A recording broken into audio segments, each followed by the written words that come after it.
Hello, and welcome to Day by Day True Crime Stories, the podcast where we explore a different crime or justice milestone from this day in history. I'm your host, Kona Gallagher, and today is February 28th. On this day in 1983, the body of an unidentified African-American girl was discovered in an abandoned house in St. Louis, Missouri. The brutality of her death has haunted investigators and the community ever since. Despite decades of effort, no one has ever come forward to claim her. No missing person report has ever matched her description, and most heartbreakingly, her killer has never been brought to justice. Who was this little girl? How did she end up alone in an abandoned house? And who is responsible for the horrific crime that ended her life? Today, we'll dive into the details of this heartbreaking and still unsolved case. Let's get started.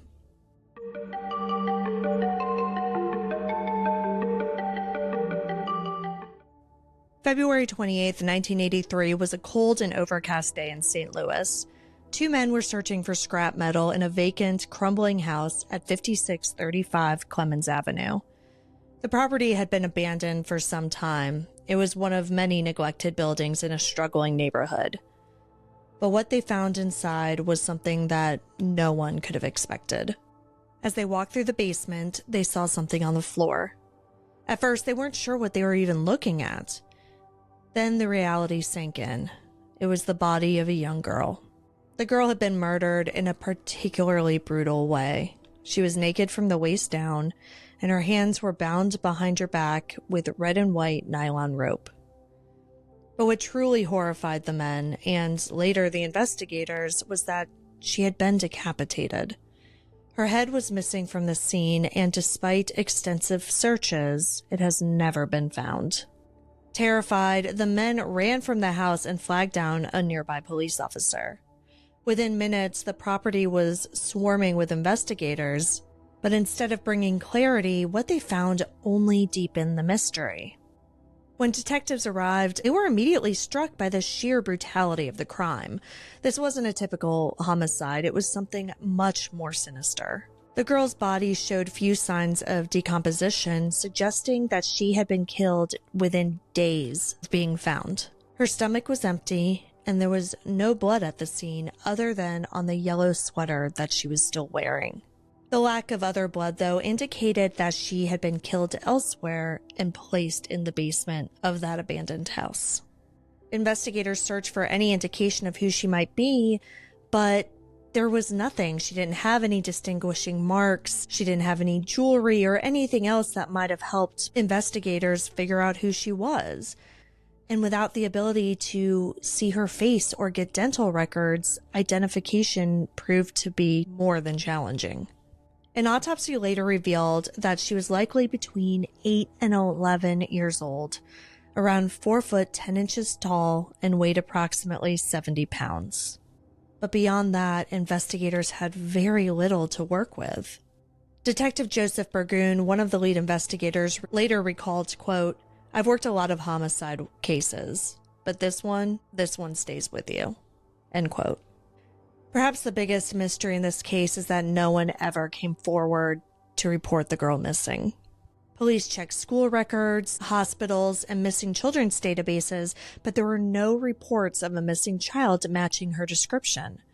Not in St. Louis, not in Missouri, not in anywhere that they looked. Flyers were distributed nationwide, and investigators released sketches of what they believed she might have looked like.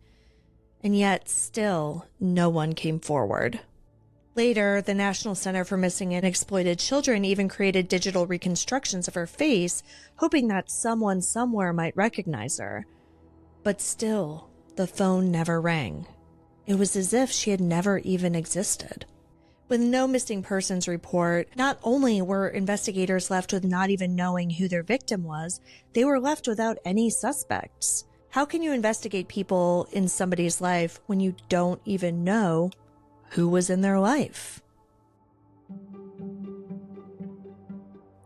As the weeks turned into months and then years, theories, of course, emerged. One theory suggested that she may have been a victim of human trafficking or had been someone who was held captive before her death. Some investigators believe that the killer had medical or anatomical knowledge because the decapitation was clean and precise, which suggested that it was done with more than just brute force. It required skill. So that made them wonder if the perpetrator had been somebody in the medical field. And of course, another troubling theory was that she had been murdered by someone she knew. Given that no family members or guardians reported her missing, was her killer someone who was supposed to protect her? And did they get rid of her head in hopes that she would never be identified? Despite an exhaustive investigation, this case went cold. But for decades, investigators have refused to give up on St. Louis Jane Doe. With advancements in forensic technology, they hope DNA analysis might finally lead to answers. In 2013, her remains were exhumed in hopes of extracting DNA that could be used for genealogical research. However, due to poor preservation, DNA was difficult to obtain. In 2019, isotope analysis was performed, which examines elements in a person's body to determine where they may have lived. The results revealed that she had spent most of her life in one of numerous southeastern states, including Georgia, Mississippi, Arkansas, Texas, Tennessee, Florida, Louisiana, and North or South Carolina. But despite these new efforts and potentially narrowing down a geographic region, the case remains unsolved and her identity remains unknown. Even though it's been over 40 years, St. Louis has never forgotten the little girl who was left in that abandoned house. Each year, detectives revisit the evidence, hoping that new technology or a fresh set of eyes might finally solve the case. St. Louis Police Homicide Detective Raymond Craig told reporters, quote, "We are still working on this. Somebody out there knows something," end quote. The National Center for Missing and Exploited Children continues to update her case file, and police urge anyone with any information to come forward. The case of the St. Louis Jane Doe is a heartbreaking unsolved murder. A young girl was brutally killed, discarded in an abandoned house, and was never reported missing. Her killer remains unidentified, and even more tragically, her name is still unknown. But as long as her case remains open, there is always hope that one day technology, a new lead, or someone's long-held secret will finally provide answers.